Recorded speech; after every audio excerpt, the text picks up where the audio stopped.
Fireside. This is the third podcast for the year coming at you on the 18th of January. It was an exciting damn week of content, or of information as well as content. Of course, the streams and whatnot. We got to check out some Ring of Elysium. There's also been Realm drop some stuff.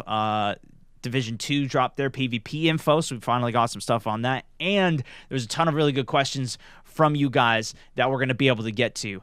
Just so you guys know, I'm going to keep any of the donations or things for the very end after I end the show, but I will try and actually read the chat a little bit more today. I'm going to try and have that be part of this, and we'll just see how it goes. I don't want it to distract me too much. Like, I like the premise of being able to have a specific thing where I can talk longer on it and really focus on it, but at the same time, from you guys. Apologies, let me stop the echo. But at the same time, I think one of the cool things about this is that it is live. And that we can, we can hang out and I can take your guys' questions, and maybe we can find a better way to utilize that to make it the best stinking show we can. So, without further ado, let's jump into some of the stuff that I had prepared. Battle Royales being one of obviously the things that I've been playing the most of recently. It's always a point of topic for me, and I feel like anybody in my community that watches the content, something that was interesting. I don't remember if it was a question here or if it was during the week or what, but somebody brought up the point, and I don't think I have specifically talked about it yet, but it was, will anything crush Fortnite? What's going to kill Fortnite? My community in particular is pretty split on this. There's a lot of people that really love the game. There's a lot of people that really hate the game. And I'm in the camp of really enjoying it. Like, I think it's an awesome game, but at the same time, it's not something I really play every day. It's not the main focus of everything that I do.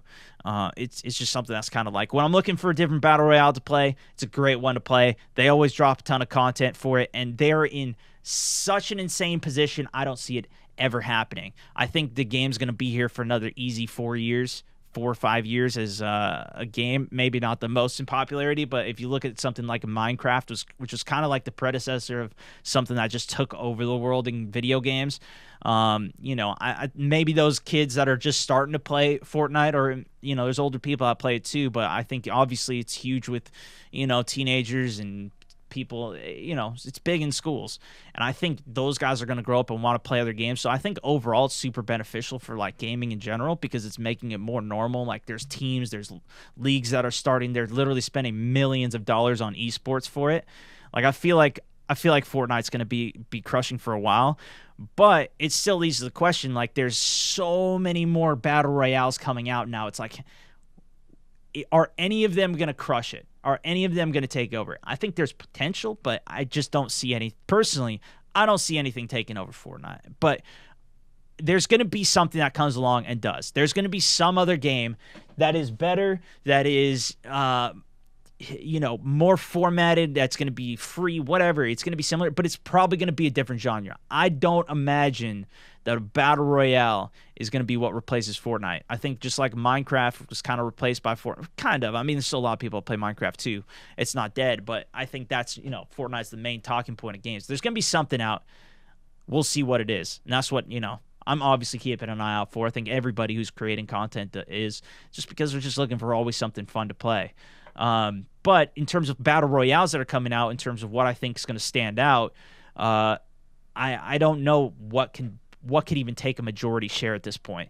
So we have Realm Royale, which just dropped a pretty huge update. That was one that I played quite a bit of, and it looked really promising a few months back. It was a game that, like, even Ninja was saying, oh, this is my secondary game that I'm going to be playing. It was really growing in numbers, mostly on PC. They said that it was going to be out on console as well, which is in closed early access for some people with the beta. So it's still something that's like, it's kind of around. And with this recent update, they kind of released the season 2 of their patch. If you don't know what Realm Royale is, it's kind of like Fortnite. But you have spells and abilities in it. And they keep changing the game. It keeps changing so much that it's almost completely different at this point. And I actually saw they added something that is interesting. They added, basically, you can level up the classes, which is something I haven't seen done in a battle royale before. that I've played at least, or that's really caught my attention. But you can level up specifically a class. Like if you wanted to play, there's 4 classes in it. If you wanted to play warrior, for example, you level up that class, you can get new passive abilities unlocked for it. So like the first time you go to a forge, or the first time you try and upgrade something, you're guaranteed to get it. Imagine Fortnite or maybe PUBG or something. You go into a building and you're guaranteed to get a gun in that building that you exactly want, and it's a high caliber one, just for playing the game more. There's no way to buy your way up on it, so it's not necessarily pay to win or anything like that. That's not what the concern is, but it's just different in that if you've played the Battle Royale more than somebody else, you could potentially be an advantage over them, which is not something I've seen in Battle Royales, right? If you go into PUBG or Fortnite or anything, you are on a level playing field with everybody else. You drop in and you're the level playing field with everybody else. There's slight differences I've seen with this with something like, League of Legends, where in that game, everybody goes in. They're also on the same playing field, but you can play more. At least I remember that it was like this. I don't know how it currently is. I haven't paid much attention to it, but it was where if you played more, you could get different passive things that slightly boost you and help you a little bit. I don't know how that's going to take for Battle Royales. I think it's supposed to be at a level where you have a trade-off. Like, you can select one ability. The ability's good, but everybody has a basic ability, but you can change that ability from like decrease cooldowns to get a better item to better guarantee that. But I feel like if there is that item that person's grinded 200 hours to unlock, it might be better. And if it is better, then that's probably going to be an issue, at least to newer players. I don't think that's like the craziest issue. I think it's a bigger issue in that it's a battle royale type game. So we'll see how that works out. I really don't know though. Like I don't know if Realm has I don't know. I haven't played it yet though, and it might be something next week we do check out or in the next few days. But Ring of Elysium was one that I did check out this week. If you guys saw me playing it, I only tried some solos and duos in it. It's a game much more similar to PlayerUnknown's Battlegrounds, and it's got a couple different features where basically you just go in, and the biggest difference is that you start with a gun. You also start with a gadget. So you either had like a hand glider, you have a bicycle that you can just pull out of your butt at any time you want to, or you have a grappling hook, which are part of the new map that they basically released. And it's interesting. It's a free game as well, which is nice, but it's also only on PC. And that's kind of what it's like. Maybe I'm guessing at least, this is something that's going to be a little more gimmicky and along the lines of, God, I always forget the name of this game, but it was that 80s game, also with the bicycle, as well as, I mean, there's been multiple other games that have come out that have kind of just not been as interesting. There was an underwater battle royale game. Like, there's going to be so many different variations of battle royale because everybody's trying to get in on that. And I don't know. I mean, I feel like they're not really going to have the power of what the Juggernaut ones are. But if they have enough resources dedicated to it, I could see those are the ones that I could see taking over at least. Realm has some potential. Like I talked about last week, Spellbreak has some potential. And there's also still like, okay, there was another game that was supposed to come out that had 1,000 player battle royale. And this was supposed to come out at the end of November. It has not come out. It was Radical Heights, by the way. Thank you, chat. Radical Heights was the other game. I always forget the name of that game, dude. That was a game. You also had a bicycle. You rode around, spin to win. Like it was basically a battle royale, but set in the 80s. And I don't know. It just felt a little gimmicky. Like it was fun to play, but that was it. It was just you play it for a little bit, and it's like, well, the other battle royales are much more fully fledged out. There's more people playing them. Like there's less bugs in them. It's a full game. If any of these other ones do make it to release, like the 1,000-player battle royale game, they started as 400. I think they said that it's going to be because it was 400. It's going to be 100 teams of 4, and then they said, well, it's going to actually be we can get it to 1,000 players, and I don't know if that's. Yeah, Mavericks Proving Grounds. That's the one. Did I not say it? Anyways, it's just like Is that going to happen? I don't know. I would love for it to. Like, there's going to be a point where the technology does improve and they can support more players where it actually is a smooth experience. If that game can figure out a way to do it, that would be incredible. And maybe that's something that could then take over the Battle Royale genre, as well as just gaming in general. Imagine if there was just a world where it, okay, not even specific to Battle Royales, but if there was a game that really could support, like what Atlas is trying to do with 40,000 players in a realm or in a world. I think what I read was they only had like 125 in one zone in that same world at one time. It wouldn't go more than that.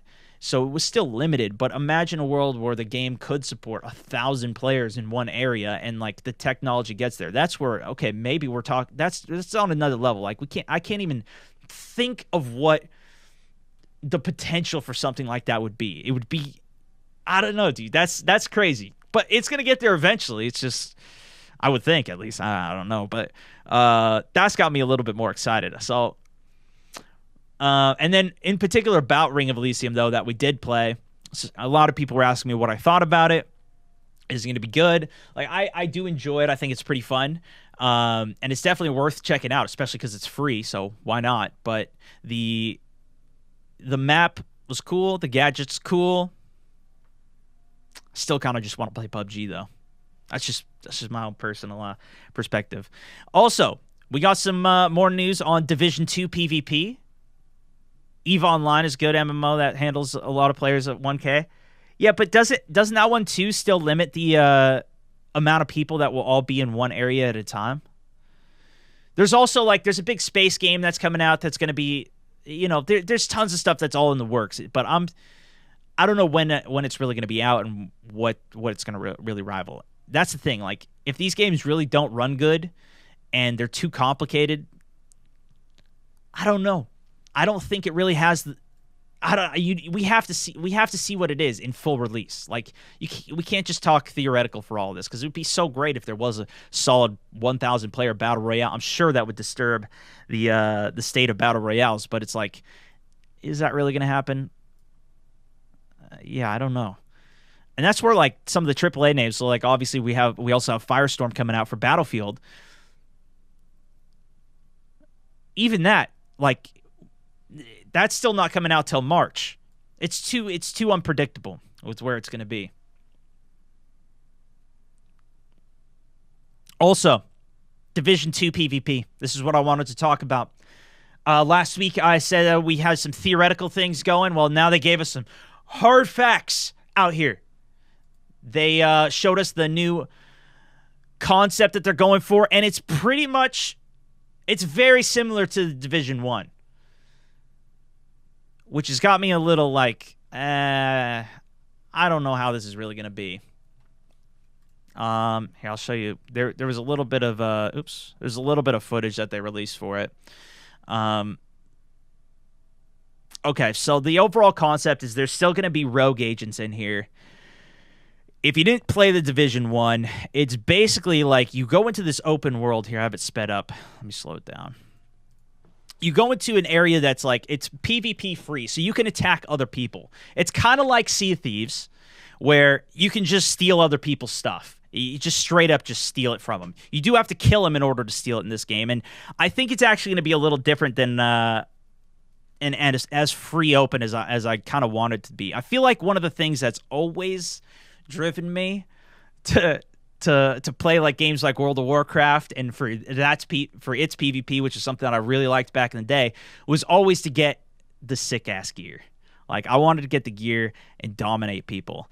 And this game is going to actually have it normalized. So when you're in PvP areas, it doesn't matter if you have the best gear in the game, you're still going to be fighting people at an equivalent level. Not all of the zones are like that, but it sounded like that's what the majority of the zones are going to be like. It's majority going to be to me, it just feels like this is just going to be a part of a smaller part of the game and not a big focus of it. Obviously, again, it's still early, so we can't really tell, but the way that it's shaping is it's not as what I was really hoping it would be. There still is going to be an area. It's going to be called occupied areas, where you can get really high tier, your gear actually matters. And that's where you also get the higher tier gear, apparently. Like, they're keeping it very under wraps, the occupied zones. But this normalization is basically going to be... It's kind of disappointing, dude. When I first heard it, I was like, But then after that, I thought about it more, and I was like, yeah, this might be good, though, because it'll be easier for people to get into it. Then it also has that more Battle Royale feel, where it's like everybody's on an equal playing field, depending on what guns you bring in and everything. But the whole aspect of this, and the whole aspect of Sea of Thieves and those types of things, is that there actually is a reward there. Like, you're going to be... You have something that's important. It's important to get good gear. There's something on the line. The fact that you can steal a piece of gear that is really good is one of the compelling things about it. And one of the things I didn't really like about the First Division's whole premise of it was the whole going rogue aspect. That really hasn't changed very much either. So basically, if you do decide to attack somebody else, you go rogue, you get a symbol over your head, everybody knows where you are. They're going to be able to attack you and steal your stuff for free.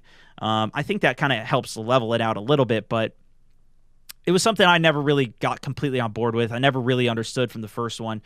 But I also only played the first one on console, so it's still something that I'm going to try. I'm just interested to see where it goes with it. As you can tell, I'm kind of on the edge about it. Majority of people seem to really like the idea for normalization, though. And I think if you are a big Division 2 fan already, like, I think it's gonna be an overall benefit. It's gonna be easier to get into it. It's gonna be easier to play it. And if you don't want a PvP, you can go into these areas that are PvP and you mark yourself as rogue. That's what allows you to attack other players. But if you don't mark yourself as rogue, you could just go about and PvE inside of the environment, get your gear, try to escape, try not to get taken down by all the rogue people. And yeah. And then they're also focusing on the organized PvP aspect to it, which is like conquest, domination, the standard vanilla PvP type modes, which I'd rather just see a cooler every man for himself, crazy ass Dark Zone. Like, you can actually get gear, steal gear. And they do have like thieving things. There's like a whole chain of thieving you can do in it as well. I'm just gonna have to see what it looks like fully. And the beta is coming on it in, I believe, February 7th. They also announced that this week, so we'll get a better idea, I think, there. But I was kind of hoping they would focus more specifically on Dark Zone. And there is going to be 3 different Dark Zones in it, and it is still early to judge, but that's kind of where I'm currently at with it, since some people have been asking. Tyler S asked, "What do I want for the future of PUBG?" This, I thought, was a really interesting question. When PUBG first came out, they said that it was going to be a game that was focused very much on the custom game side of things, being able to mod the game, and that's something that I still have hope for. I don't think they're necessarily going to start doing that, but the direction I would like to see the game go at this point is more maps. I don't know if this is, I don't know what other people think about it. I want to see I want to see more maps.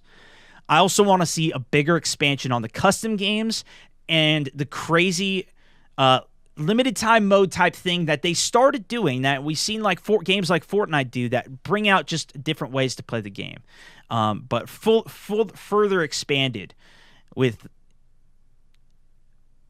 whatever we can imagine, right? That's one of the coolest things about mods, and that's where PUBG started, was as a mod for Arma. Like, that was where the creator came from for the idea of the Battle Royales, right? He made the Battle Royale mod for that. I wanted to do some racing. This is where I actually want to keep going with my content, is I want to make it so that we can I want to get some smaller teams together like we used to do, rather, and do some racing in it again, and do some of these crazy things that we could only come up with if we got the people to all agree on the rules. There's no way to actually implement it in the game, but that's the direction I want to go towards with these, is like what GTA Mods has done, being able to just like explore the world and get creative and custom with it.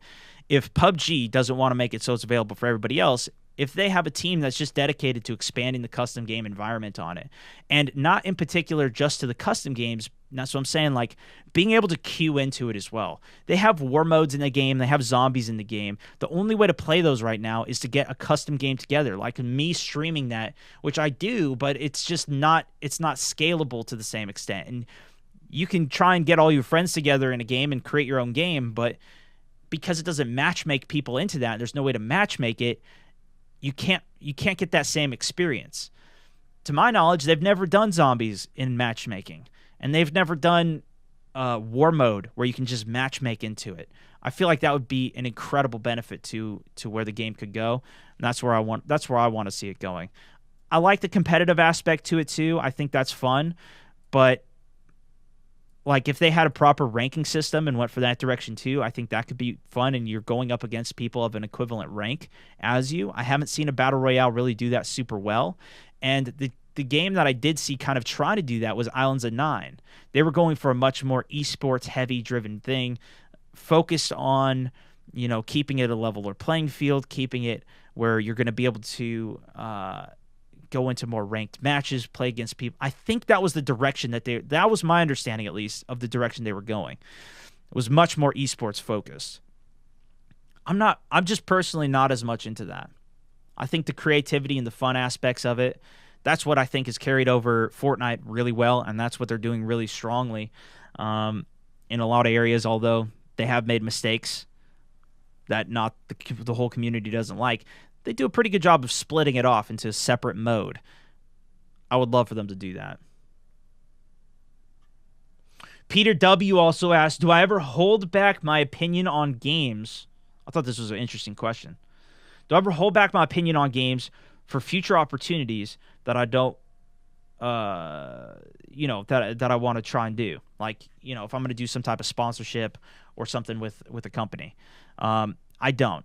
The way that I think about the way that I create content is, first of all, I try and get this out there as much as I can, but like, I don't want to be IGN.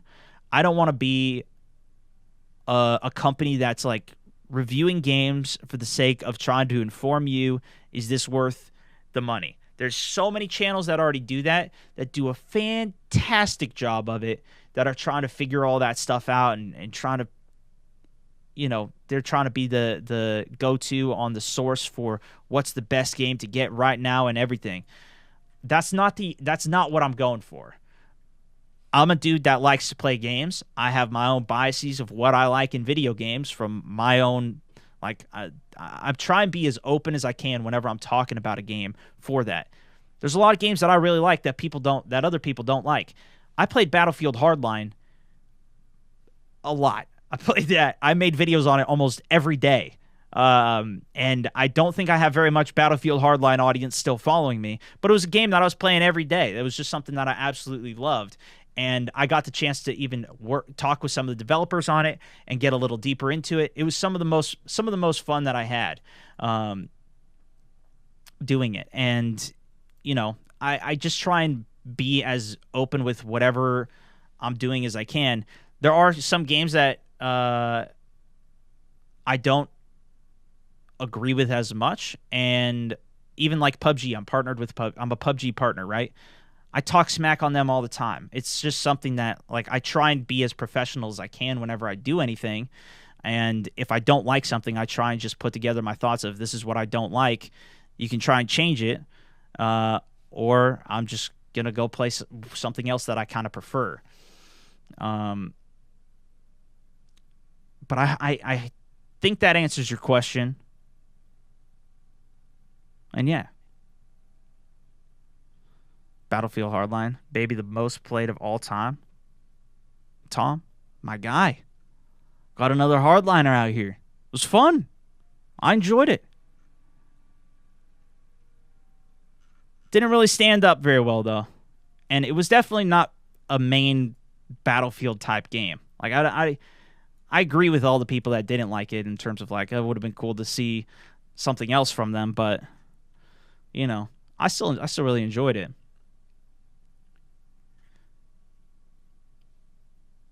Colin S asked the next question I really liked, which was actually the one that was the most liked from all of you guys on the post that I made, which was, when was the last time that I walked into a game store and bought a game?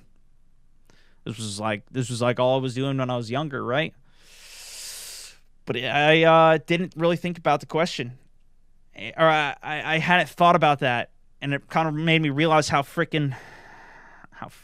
long it's really freaking been.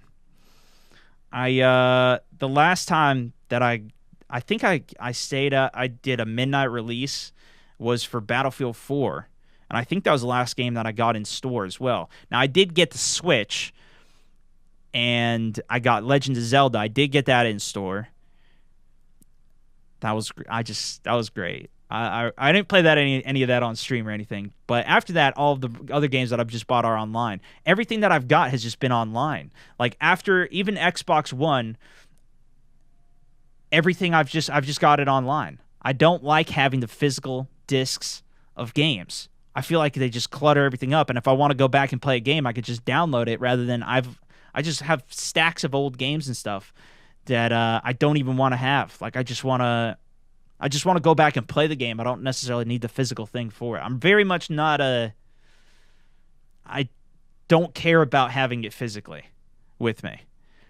But I was back in 2013 when Battlefield 4 came out. I got it for the Xbox 360. I think that was the last 360 game that I got, because after that they dropped the Xbox One, and you could trade in your Xbox 360 Battlefield 4 version for the Xbox One version of Battlefield 4. And so I traded that in, got the new one, and then pretty much after that, Xbox One, you could just get it from the store. There might have been a couple after, like the Call of Duty games that I got, but I think that was it. I've got stacks on stacks on stacks. See, that's the thing. Like, I've got a ton of discs, but they're all old, like 360, PlayStation, Nintendo. Those were the ones that I really played. Minimalist life it up, Walter. Like, I feel like I just don't need to have all that stuff. Especially just because so many more things are coming out that it's like, man, how the hell can you keep up with it? Plus, I think the biggest change for me was after the Xbox One was out, I played it for a few months. I think I had it for 6 months or a year or so. And then I decided, maybe it was even 2 years, because it was a while. Battlefield has a slower release schedule for their games. So I think it was around that time that I got a PC, and I started playing games on PC. And I mean, do I even... No, I don't have... On my first PC that I built, I did put in a drive so I can put a CD into it. I never used it once. I wasted $20 on that attachment to build into my PC so that I could use a disc. I haven't used a disc. I don't think I've ever used a disc on my PCs. Even when I was putting the boot drive for Windows 10, for Windows 7, I just used a USB. You don't even need the disc for it. Yeah. So, I mean, I haven't used any of that in so long. I don't feel like I need a disc. And all the PC games, I just download them. That being said, my hard drives are getting bigger, partially just because that's where all my video content is stored, and their files are super massive. But even if I wasn't, like on my Xbox and those things, or my Switch, which has very limited capacity, I just delete the game and then add it back. Everything's saved to the cloud now, like where your save point is in a game. You just re-download the game and everything's right back to where it was. That it's just to me, it's amazing. I love it. Mostly because I just don't like having a whole bunch of stuff all around me all the time. Simplifies everything. Put a CD disc in your new build. Haven't even hooked it up. See, Steven? That's what I'm saying. Maybe I should even tell people that who are trying to build their own PCs, like, just forget the CD. You don't need it anymore. I mean, some people do use it. You know, there are some uses, but I just don't use it. Games don't really need it anymore. which is awesome. I think it's a good direction. The final question that I had preset here was from Perry D. He was asking about in the first episode, or a while ago, I was talking about helping other streamers, how I wanted to do that, and it's something that I'm still trying to figure out for myself as well. Right? I don't want to do something that's like I sit down one-on-one and spend, if it's like hundreds of dollars worth of time trying to help one person who maybe doesn't need it, may not be in the right point for it. Like I feel like that's not the way of what I'm going for here. He was asking like, is it random sharing of streams? Like I feel like this podcast is hopefully a way that I can try and help other streamers. I feel like the best thing I can do is try and give my information of where I'm at out to people and give advice in that way, just general things, if anything. Like I feel like that's one of the best ways to do it. And so if I can answer any questions here, as well as when I'm streaming, I'm always happy to talk about things. I get a lot of messages about that too. That's kind of where my head's more at right now. I'm still working on some other things for 2019 that might be able to help, but I feel like for now the starting point is maybe I can talk about specific things in this podcast to share my opinion on things.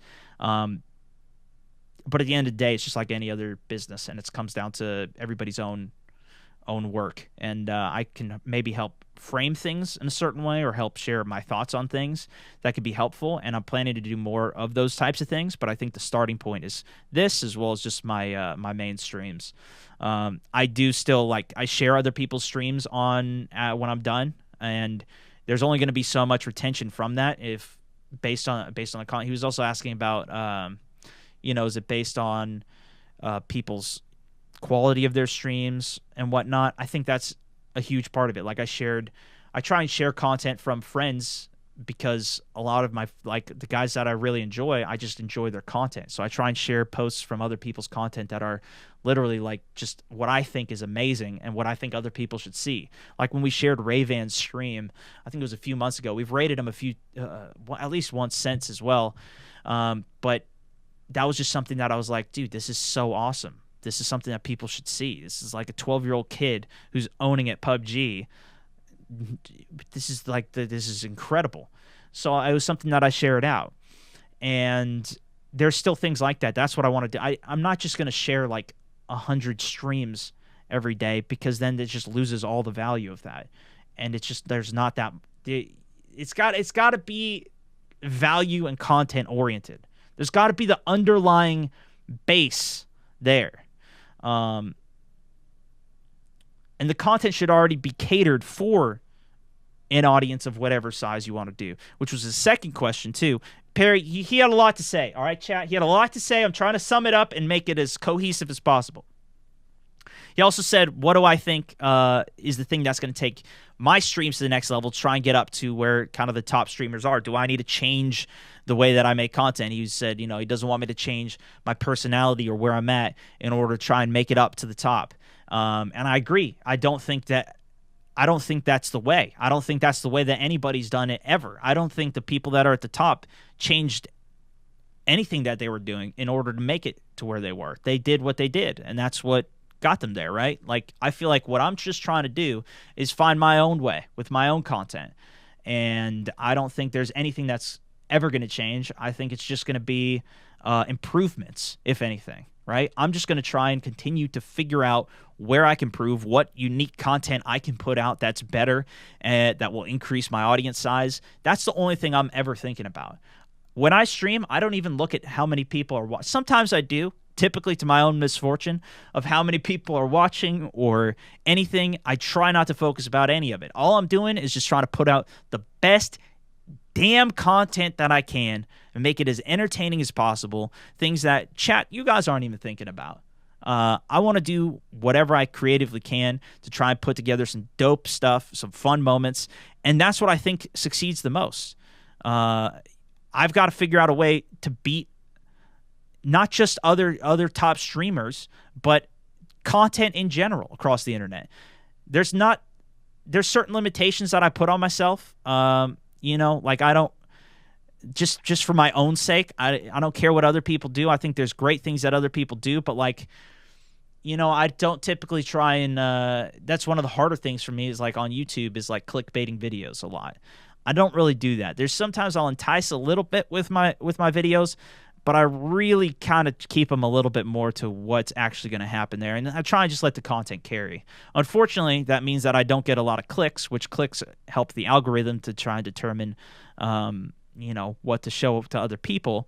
But I figure if I keep putting out dope content, somebody will stumble across one of my videos. They'll go back through the rest of my videos, just like with my YOLO series. And, just keep grinding away at the content. So that's kind of where my head is at with it.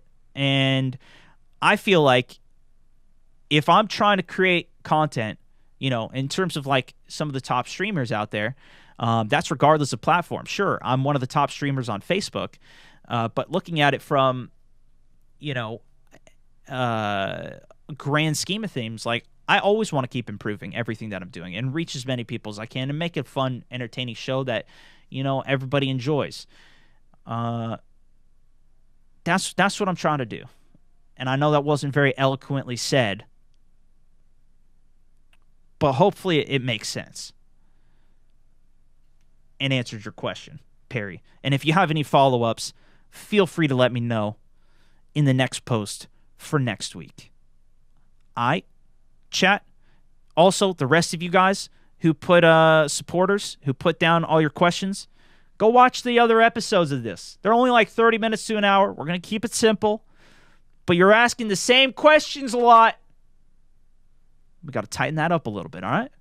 Maybe I'll post it earlier in the week. Maybe I'll post it right after this. Let's try that this week. I'm going to post it right after this so you guys can ask some questions. And if you think of anything through the week, you can just put it on, favorite that post, and just add some more stuff directly to it. I think that might work even a little bit better. Let's scroll back in the chat. I got to read a little bit of it while I was going through today. I think it's going to be a work in progress to trying to continue to do that. But I feel like it's better. I feel like it's better reading the chat than just waiting until after the stream to look at it. I think it makes the show a little better because obviously this is a one-man show. And I'm hoping too that it is something that we can bring some guests on for in the future. But at the same time, we'll see how that goes. As long as I'm really just focused on the conversation rather than playing a game, I feel like this is already going to be different enough of content.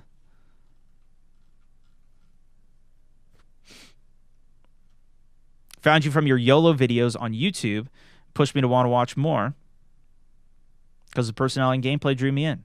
Yeah, see, exactly, right? But nobody searches for guy acting like a soldier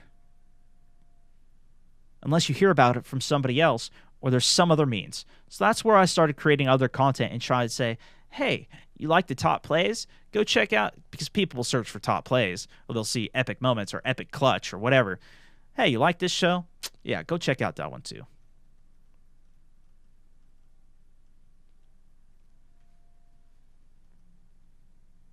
Can I be your first guest?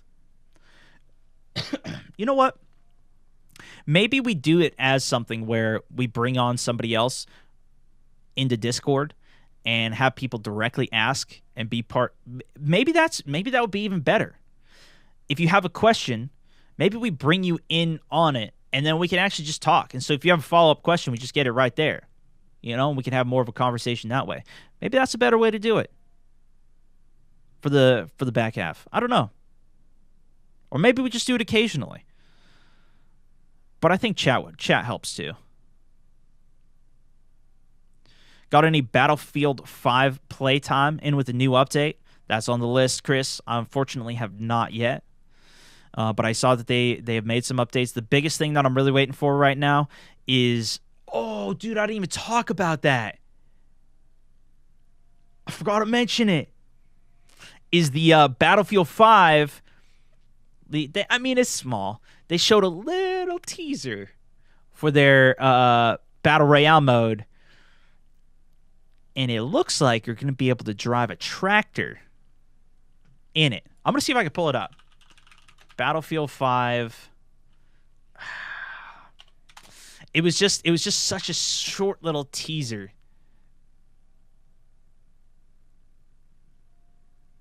With this tractor. Interesting. Somebody uploaded a video with like the picture of the tractor. Anyways, it looked cool. I mean, it brought me a little bit of hype. It brought me a little bit of excitement for it.